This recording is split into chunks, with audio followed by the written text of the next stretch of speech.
Olá pessoal, eu sou a Emérita Prieto Vidal Freschi, sou de telecomunicações. Hoje eu estou aposentada, mas trabalhei 34 anos na telecomunicações. Eu também estou na TV Relacionamento.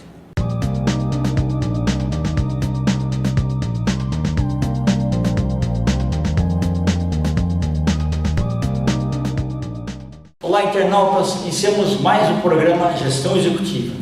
Já tivemos aqui, por algumas vezes, esse professor fabuloso, admirável, professor Rogério Barros, e hoje nós vamos falar de um assunto que ele vem desde os primórdios aí, ele vai contextualizar isso, mas nós vamos falar do que está acontecendo no mundo aí, esses conflitos. Professor Rogério, gratidão, viu? Mais uma vez. Obrigado. Uma honra estar aqui. A honra é minha. Professor, por favor, você poderia falar um pouquinho aí, todo mundo sabe que a Terra, o mundo é um só, né? Que a quantidade de territórios igualzinho, não consegue expandir assim para fora, né? Nesse contexto, né? É lógico que talvez alguns anos a gente vai para Marte, vai para outros lugares aí, mas no momento é isso daí. Por que, sabendo disso, o ser humano ainda quer conquistar cada vez mais territórios, ou por religião, né? Ou por, sei lá, necessidade própria de mostrar poder? Olha, Kate, a gente poderia aqui passar por vários pontos que definem a necessidade do ser humano estar expandindo ou guardando os seus territórios, né?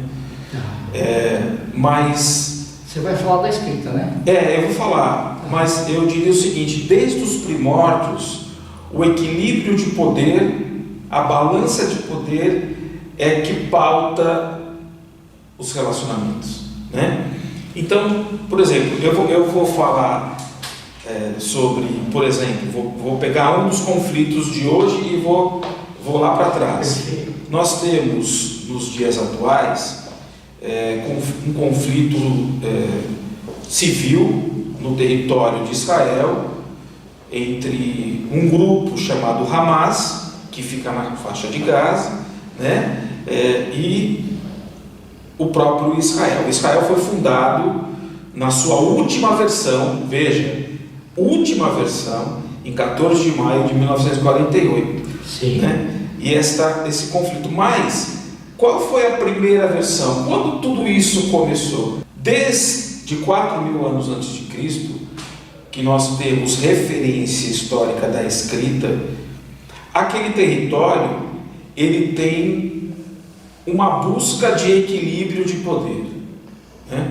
Então, tudo surge a partir do relacionamento daqueles que já estavam naquela terra e depois da chegada de Abraão. Abraão vivia ali na Mesopotâmia. Sim. Hoje nós temos o Iraque ali, né? Um pouquinho mais para cima nós temos o Irã, mas o Iraque fica para cá. Então ali surge a vinda de Abraão pelo norte desse território, e aí a família de Abraão vai crescendo e há uma cisão nesta família de Abraão. Ismael, que é o primeiro filho, vai para um lado. Aquele coisa que teve para escravagar, né? Exatamente. E Isaac vai para o outro.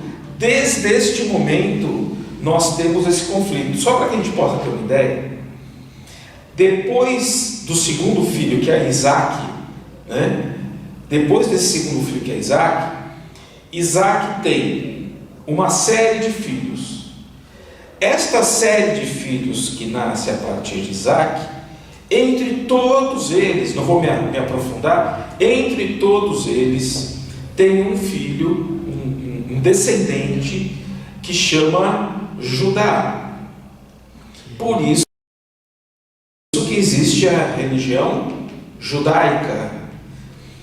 Judá, que nasce de Israel.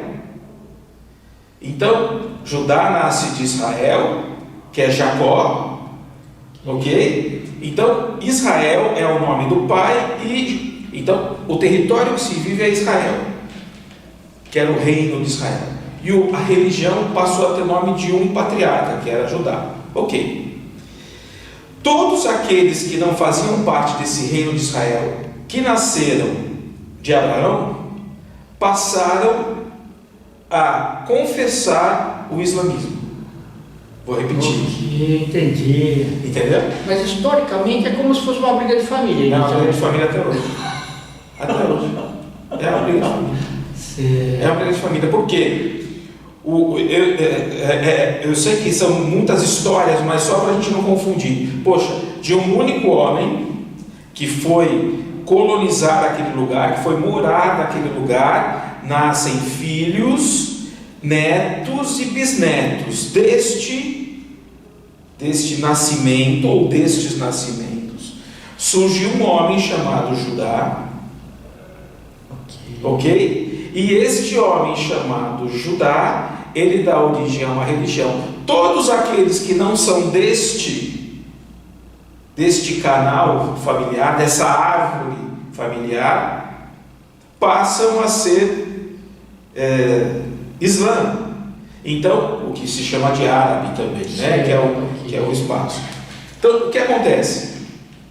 Quando a gente olha esta briga de família, que é uma briga de família até os dias de hoje, a gente tem a seguinte percepção: pós-Segunda Guerra Mundial, para que o mundo, o mundo é muito grande, né? Para a gente chamar planeta de mundo, né? É verdade. O mundo é muito grande para te falar. Sim. O planeta, né? O planeta, para pedir desculpas em meio às atrocidades ocorridas ao povo judeu na Segunda Guerra Mundial, Sim. um pedido de desculpas foi entregar o território da Palestina, que era do Reino Unido, entregar para este povo e falar: olha, você vai fazer um território aí. No começo tinha lá 20% de judeus para 80% de árabes ou da religião do Islã. Hoje existe a faixa de Gaza e a Cisjordânia, com árabes, e todo o outro resto com judeus, né? E também tem são 3 territórios que os árabes ocupam: a faixa de Gaza, Jerusalém Oriental e a Cisjordânia. Por que Cisjordânia? Porque é antes do Rio Jordão. Cisjordânia fica para este lado, olhando para o mapa, lado esquerdo, e Transjordânia para o outro lado, que hoje é a própria Jordânia. Chamava-se Transjordânia. Então, nesse emaranhado familiar, né, Israel, nos dias de hoje, foi tomando conta, porque também foi financiado pelo poderio norte-americano, armamento, e os bancos norte-americanos, na sua grande maioria, são fundados pelo povo judeu. O povo judeu está ali posto nesse território e precisa, neste momento, entender que este povo palestino chegou num momento em que não suporta mais também não ter uma terra. Não justifica Hamas também fazer uma atrocidade, nada justifica a morte de pessoas, nada justifica. Agora, existe uma cultura dentro do povo que precisa se reerguer e retomar uma casa que desde 48 foi tomada deles. Ok. Entendeu? E naquela guerra dos 6 dias, você vai dar 1967 lá no Moshe Dayan. Sim. Também foi houve uma briga lá também. Uma briga, exatamente, mas ali você vê. Era pontual, né? Mas ali você tem 20 anos já de Israel buscando a supremacia e buscando ser o dono daquele território. Ou seja, o que acontece? Se um árabe nasce dentro da faixa de Gaza, ele é israelita. Entendi. Entendeu? Só que na cabeça dele Ele é árabe ainda. Ele é árabe ainda. Agora, recentemente, engrossou a lista daqueles que entendem que a Palestina, ou a faixa de Gaza, ela é hegemônica e ela precisa realmente responder com uma nação. Isso já está na ONU. Para mais de 150 países já percebem isso. Poucos países não percebem ou não assinam isso. A Espanha, eu falo da Espanha porque também tem metade espanhol, né? Metade do Brasil, metade espanhol. A Espanha agora reconheceu a Palestina como sendo um território que precisa ter representação na ONU. Agora, por que que isso não acontece então? Por que de uma vez por todas não se reconhece a Palestina? Porque o xerife do mundo... Estados Unidos. E o olhar é diferente, né? E o olhar é diferente. Por quê? Porque esse olhar dos Estados Unidos é um olhar também religioso. Porque quando se abre a Bíblia é formada por Antigo e Novo Testamento. Sim. Tá certo? O que fundou os Estados Unidos, basicamente, foram os puritanos, foram crentes puritanos, evangélicos puritanos. Sim. Então, assim, a referência de origem dos Estados Unidos também é uma referência cristã, né? Mas também do Antigo Testamento. É verdade. É uma referência do Antigo Testamento. Então, olha que coisa. Israel, o governo de Israel, vive de forma latente o Antigo Testamento, porque eles só têm o Antigo, eles são cristãos, que eles chamam de Tanakh, eles vivem o Antigo Testamento. Dentro da Bíblia cristã, você tem o Novo Testamento, que é Cristo, e o Antigo Testamento, que é dos judeus. Por isso que o povo evangélico se identifica demais com Israel, por conta do Antigo Testamento. Davi, Moisés, Abraão, e aí vai por fora, né? Aí nós temos todos os personagens. Então, quando isso vai se resolver? Não vai. É verdade. Como internacionalista, eu diria, isso não se resolve. Até porque amanhã, se acontecer, o povo árabe passa a ter um território chamado Palestina, seja lá o que for, ou qualquer outro nome que eles queiram dar, tá certo? Continua sendo vizinho de Israel e vai continuar a provocação, porque desde 4.000 anos isso acontece. Então, seria muito ingênuo da nossa parte achar que qualquer tratado pudesse acabar com essa guerra. Rogério, então não se trata só de, sei lá, um pouquinho mais da conquista do território. O xerife é o maior produtor de armas do mundo e precisa testar essas armas. Precisa testar, não tem a dúvida. O comércio de armas, ele pauta as guerras. Isso não tem dúvida. E a tecnologia dele vai aumentando cada vez mais, né? Exatamente. Essa tecnologia que hoje, com inteligência artificial, os drones, nem se coloca mais em risco os exércitos, né? Essas grandes potências, o Irã inclusive, por que o Irã, todas as vezes que surge um conflito na região, o Irã se mostra defensor da região?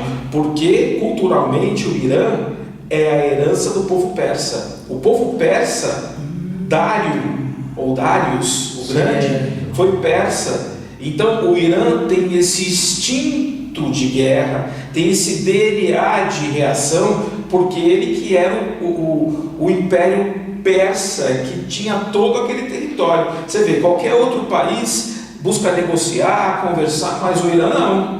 O Irã também tem armas atômicas. Exatamente. Né? Por conta do seu DNA. E está construindo foguetes também. Também construindo foguetes. E aí começa a amarrar situações diplomáticas com China, com Rússia, mesmo não sendo comunista, porque o Irã é uma teocracia, né? Sim. Ok, não é uma autocracia. O que seria uma autocracia? A autocracia, existe uma votação. Por exemplo, na Rússia, ocorreu a votação popular e o Putin ganhou. Mas só ganhou por quê? Porque os candidatos, eles sobem pelo caminho, né? Não sobrevive nenhum para concorrer com ele. É o que acontece na Venezuela também. São autocracias. As autocracias dos dias de hoje, nós há 30 anos atrás chamaríamos de ditaduras. Mas hoje a gente chama de autocracia porque existe a legitimidade de um voto ainda que, digamos, um voto direcionado. Ô, Rogério, aquele conceito que a gente tinha quando era pequeno, olha, se você for bom, você vai para o céu, se você for mal, você vai para o inferno. Para os líderes aí não vale nada, né? Infelizmente. Olha, se você for, por exemplo, tomar por base a religião do Islã, eles estão combatendo o mal, então eles vão para o céu porque estão combatendo o mal. Entendi. Mesmo que morra gente. Se você pegar pelo contexto até dos Estados Unidos, que é um país cristão, né, que teve a coragem de soltar uma bomba atômica. É verdade, em 45. Em 45, né? Sim. Teve a coragem no dia 6 de agosto de 45, Hiroshima, e 9 de agosto de 45, duas datas. Eles tiveram a coragem de dizimar um espaço do Japão e depois foram lá com o plano Marshall tentar reconstruir. Mas quem teve essa coragem? Foi o país cristão. É verdade. Isso é assustador, né? Então, assim, olha a que ponto chega a mente humana quando o poder está na sua mão, quando o botão está na sua mão. Então, quando a gente olha para esses senhores, eles, obviamente, qual é a leitura que nós temos? É criar uma malha de proteção para cada um que está no poder, para se privilegiar disso, mesmo que possa custar vidas de outro ser humano.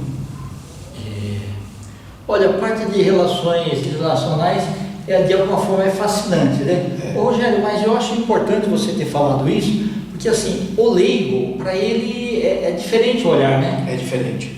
Quando o relações internacionais, ele é assim, eu acho que assim, ele vê o todo, né? Assim, para poder ter informação mais localizada e consegue ver assim, o que realmente impacta, né? Não só a emoção da coisa, mas assim, o que de fato racionalmente impacta. Exatamente. Veja, na crise dos mísseis dos anos 70, quando a Rússia colocou mísseis em Cuba, sim, né, e o presidente Kennedy assinou um tratado que nunca invadiria Cuba, desde que um míssil não fosse disparado atômico para lá, ou qualquer tipo de potência de míssil, nós temos as relações internacionais conseguindo mais amenizar os conflitos, os diplomatas, do que propriamente surgirem os conflitos. Então, graças aos internacionalistas, os diplomatas, aqueles que ficam no meio do caminho, se não fosse essa classe de colegas aí, realmente teríamos muito mais guerras no mundo. Henrique Kissinger foi um grande... Relações internacionais hoje, não só na diplomacia, sabe, Kendi? Mas comércio exterior, de certa forma, os cursos de RI ensinam também comércio exterior, ensina história, ensina legislação. Você que quer fazer, por exemplo, está pensando o que fazer, né? Ensina sociologia, antropologia, diplomacia, política externa, política interna. Então, relações internacionais, realmente, poxa, eu fui a primeira turma de RI do Rio Branco, primeira turma, que bacana, né? Então, eu diria que nesse tempo de formado aí, relações internacionais traz uma grande contribuição profissional e para a humanidade, não tenho dúvida. Perfeito. Rogério, quer deixar seus contatos, por favor? Claro. Olha, você pode me achar no Instagram ou no TikTok, Professor Doutor Rogério Barrios, Professor Doutor Rogério Barrios. Estarei lá te esperando para que a gente possa conversar um pouquinho, tá bem? Perfeito. Gratidão, sempre muito bom rever. Obrigado, Keide. Um abraço a você e a todos que nos assistem. Ok. Internautas, com os agradecimentos, então, a esse fantástico professor doutor Rogério Barrios, nós trazemos mais uma gestão executiva. Grande abraço e até a próxima. Vou fazer